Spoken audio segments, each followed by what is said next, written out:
আগামী ২৬ জুন থেকে শুরু হবে চলতি বছরের এইচএসসি ও সমমানের পরীক্ষা।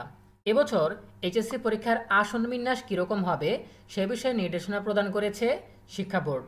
একজন শিক্ষার্থী বা একজন পরীক্ষার্থী থেকে আরেকটা পরীক্ষার্থী কত ফুট দূরত্বে বসবে এ বিষয়ে স্পষ্ট নির্দেশনা দেওয়া হয়েছে। বিস্তারিত জানাবো আমাদের আজকের ভিডিওতে। শুরু করার আগেই সবার কাছে ছোট্ট একটা রিকোয়েস্ট করছি, যারা এখনও আমাদের চ্যানেলটিকে সাবস্ক্রাইব করোনি তারা এখনই সাবস্ক্রাইব করে রাখো, তাহলে শিক্ষা সম্পর্কিত সকল তথ্য এবং পরামর্শ সবার আগে পেয়ে যাবে।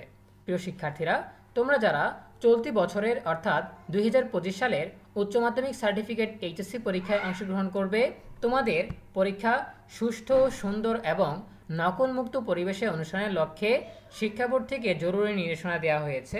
এখানে আমরা যদি 13 নম্বর নির্দেশনা দেখার চেষ্টা করি, এখানে বলা হয়েছে কমপক্ষে 3 ফুট দূরত্ব বজায় রেখে পরীক্ষার্থীর আসনের ব্যবস্থা করতে হবে।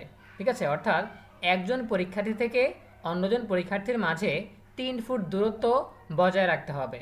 মনে করো তোমার ডান পাশের যে পরীক্ষার্থী সে তোমার থেকে 3 ফুট দূরে, তোমার বাম পাশের যে পরীক্ষার্থী সে তোমার থেকে 3 ফুট দূরে, তোমার সামনের যে পরীক্ষার্থী সে তোমার থেকে 3 ফুট সামনে, তোমার পেছনে যে পরীক্ষার্থী সেই পরীক্ষার্থী তোমার থেকে 3 ফুট পিছনে। তার মানে একজন পরীক্ষার্থী থেকে আরেকজন পরীক্ষার্থীর কমপক্ষে 3 ফুট দূরত্ব থাকবে। এর বেশিও থাকতে পারে, তবে এর কম থাকবে না। ঠিক আছে, সো কমপক্ষে 3 ফুট দূরত্ব বজায় রেখে পরীক্ষার্থীর আসনের ব্যবস্থা করতে হবে।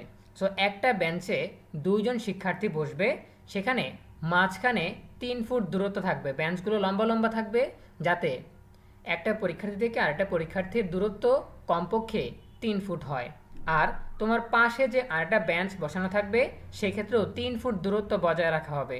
আর বেঞ্চগুলো একটু ফাঁকা ফাঁকা করে রাখা হবে যাতে একজন পরীক্ষার্থী থেকে অন্যজন পরীক্ষার্থী সামনে পেছনে উভয় দিকেই 3 ফুট দূরত্ব থাকে।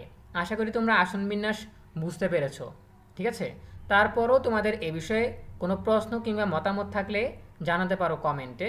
দেখা হবে পরবর্তী আপডেট নিয়ে নতুন কোনো ভিডিওতে। সেই পর্যন্ত তোমরা সবাই ভালো থাকো, সুস্থ থাকো, নিরাপদে থাকো এবং সবসময় ইএনইউবির সাথেই থাকো। তোমাদের সকলের জন্য রইল অনেক অনেক শুভকামনা। ধন্যবাদ সবাইকে।